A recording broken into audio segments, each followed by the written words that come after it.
It was a significant day for those who believe that our greatest strength lies in our diversity. Central London came to a standstill as Muslims gathered to commemorate Ashura. To facilitate the procession, the Metropolitan Police made the decision to block several key roads, ensuring the smooth passage of the march through the capital. The police presence was intended to minimize disruptions and address any potential incidents. Music fades in. Narrator. Remarkably, the event passed without any arrests, according to the police. This calm stands in stark contrast to how authorities responded during England's participation in the Euro final, where strict measures were enforced against antisocial behaviour. Large areas around Westminster were essentially put under lockdown, with gatherings involving alcohol consumption heavily scrutinised.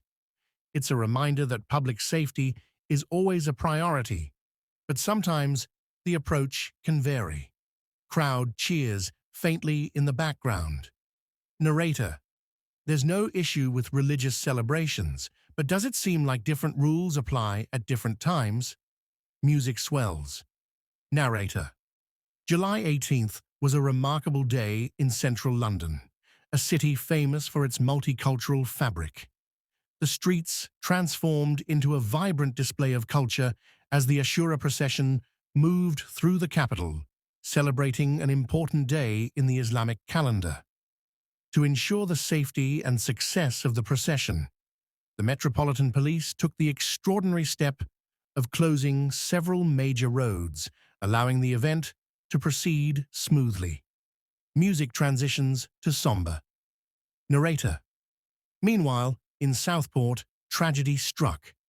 3 children were brutally attacked, including a 9-year-old girl who tragically lost her life. 2 other girls, aged 6 and 7, were critically injured. In a horrific act, 5 other children and 2 adults were also seriously harmed while trying to protect the young victims. Crowd murmurs. Narrator. As Prime Minister Keir Starmer laid flowers at the scene, emotions ran high. Residents expressed their anger and heartbreak, demanding action. "How many more children?" they shouted at the Prime Minister. The pain and frustration were palpable. Music intensifies. Narrator. Tensions escalated throughout the day. A crowd gathered outside a mosque, throwing stones and bottles at Riot police stationed there. Chants of "no surrender" echoed from the crowd. The police, some of whom sustained minor injuries, worked to contain the unrest. A police van was set ablaze, and a helicopter hovered above the scene. Narrator, live reporter. We now cross live to Southport, where GB News reporter Sophie is on the ground. Sophie, can you tell us what the atmosphere is like at the moment? Sophie, reporter. The tension here is incredibly high. We've had to pull back to a safe distance as things became too dangerous. Earlier today, Southport was relatively calm as people mourned the tragic loss of these young lives. But in the last hour, things have taken a dark turn. Sophie, just as we were about to leave, news of a riot broke, and we rushed back to witness the chaos.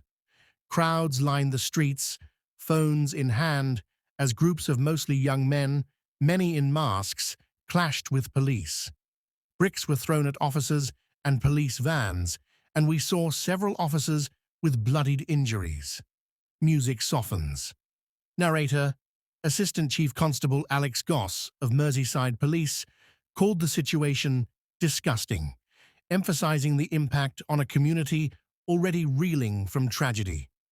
Around 7:45 p.m., a group believed to be affiliated with the English Defence League began hurling projectiles at a mosque on St. Luke's Road, where tensions have been building. Music fades. Narrator, it's a stark contrast to the community spirit seen earlier. Just hours ago, thousands gathered to lay flowers at the town hall. Now, violence has erupted. and the police have confirmed that some of those involved in the riot were not local to Southport, but likely drawn in by social media speculation. Music swells with urgency. Narrator, this incident highlights the speed at which information spreads in today's world. Speculation online about the identity of the suspect in the tragic stabbing has fueled tensions, but the police have urged the public not to jump to conclusions. The suspect remains in custody, and the police have asked everyone to refrain from sharing unverified information. Helicopter sounds faintly in the background. Narrator, above us, a police helicopter circles the scene, while debris from earlier clashes still litters the ground. It's a stark reminder of how quickly a peaceful seaside town like Southport can be shaken by violence. Music softens, pauses. Narrator, this tragedy and the resulting unrest underscore an important issue. Are different communities treated differently by the law?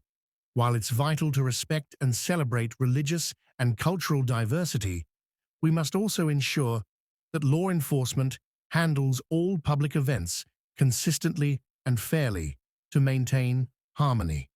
Music begins again.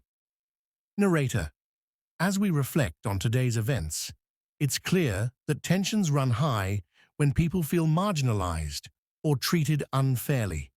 It's essential that we continue working towards justice and equality for all, ensuring that the rule of law is applied uniformly, no matter the group or occasion. Stay informed, stay engaged, and let's work together toward a future where equality truly means equality for everyone.